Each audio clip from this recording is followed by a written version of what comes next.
a sound producer at Worlds, one of the biggest television channels. I have got the chance to see a lot of peculiar things in my life, but that night, that scene, there was something inhuman about it.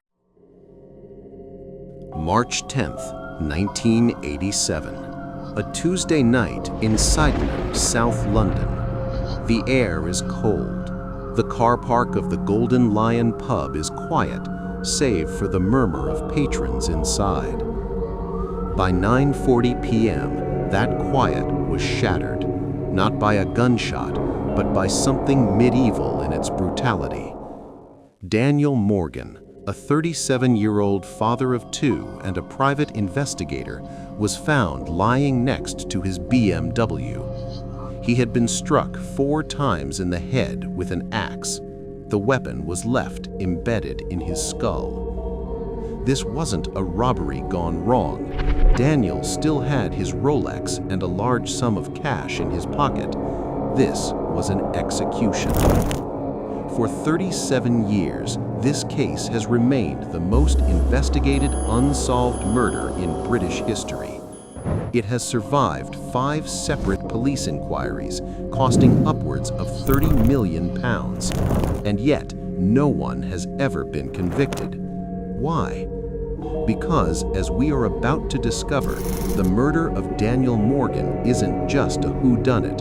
It's a story about the dark intersection of organized crime, tabloid journalism, and, most terrifyingly, institutional corruption within the Metropolitan Police. Daniel Morgan was, by all accounts, a straight arrow operating in a very bent world. In 1984, he set up a detective agency called Southern Investigations, based in Thornton Heath. He took on a partner, a man named Jonathan Rees. Rees was a different creature entirely, connected, street smart, and comfortable operating in the gray areas of the law. Southern Investigations quickly became a success, but not just by catching cheating spouses. They operated in a South London landscape where the lines between criminals and the police officers supposed to catch them were dangerously blurred. In the mid-80s, certain detective squads in London operated like private fiefdoms. They drank with villains, they shared information, and sometimes they shared profits. By early 1987, the relationship between Daniel Morgan and his partner Jonathan Rees had become toxic. Daniel was growing increasingly disturbed by what he was seeing within his own firm.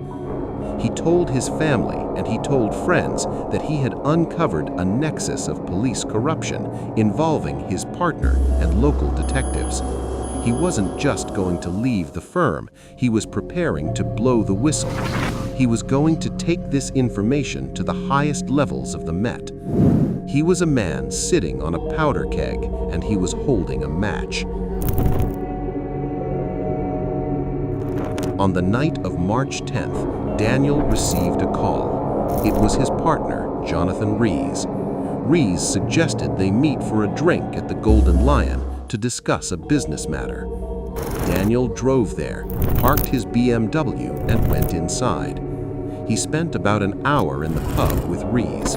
The atmosphere was reportedly tense. Around 9:30 p.m., Daniel finished his drink. He said goodbye to Rees and walked the back door toward the car park. Rees remained inside at the bar. Minutes later, Daniel Morgan was dead. The killer knew exactly where Daniel would be and when.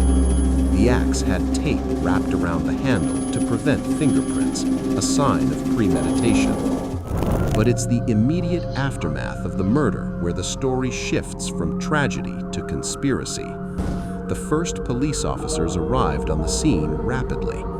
Among the very first detectives to attend was a man named Sid Fillery. Detective Sergeant Sid Fillery was stationed at nearby Catford Police Station. But more importantly, Sid Fillery was a close personal friend of Daniel's business partner, Jonathan Rees. They drank together. They socialized together. Think about that. A man is murdered. His business partner is the last person to see him alive, and the lead detective who arrives to secure the scene is best friends with that business partner. Almost immediately, vital evidence began to disappear. In the days following the murder, the initial investigation was, to put it mildly, a shambles. While Daniel's family was grieving, strange things were happening at Southern Investigations. There are allegations that files belonging to Daniel, files that might have contained the evidence of police corruption he was intending to expose, were removed from the office. And then, something truly unbelievable happened. Detective Sergeant Sid Fillery, the man who investigated his friend's murder scene, took early medical retirement from the Metropolitan Police due to stress. And what did he do next? He joined Southern Investigations as Jonathan Rees's new partner.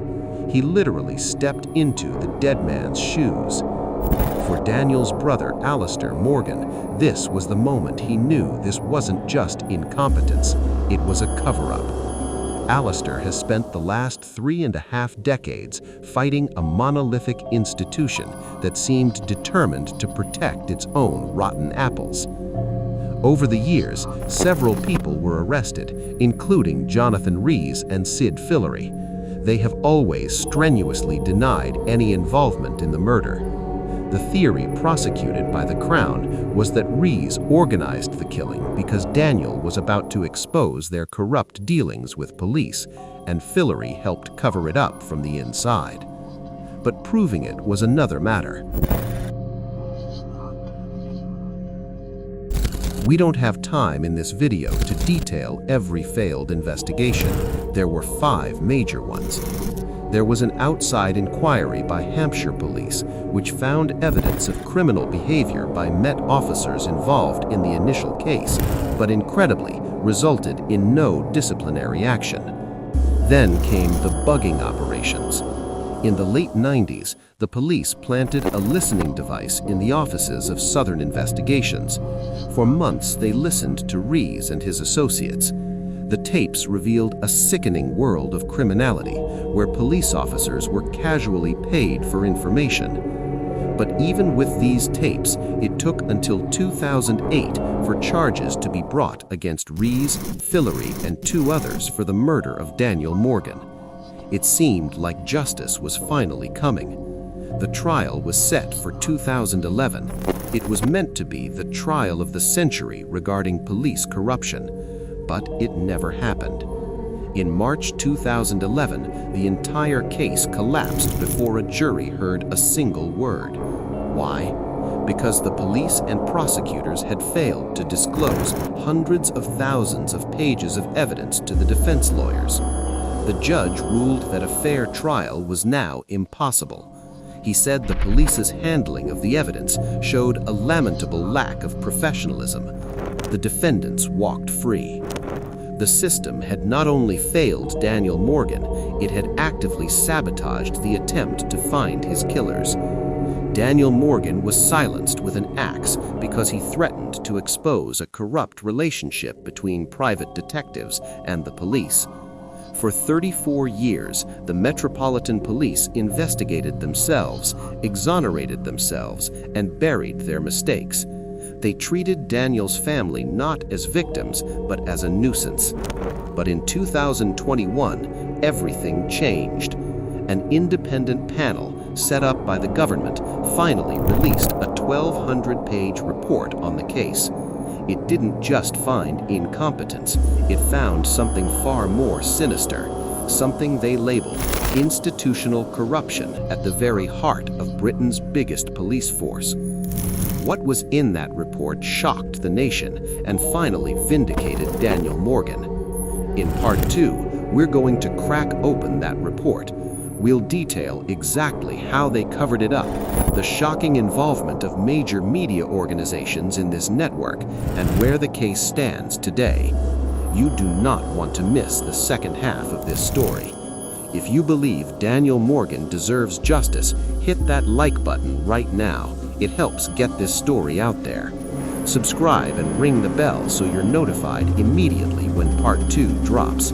And tell me in the comments, do you think a case this old, with this much corruption, can ever truly be solved? See you in the next one.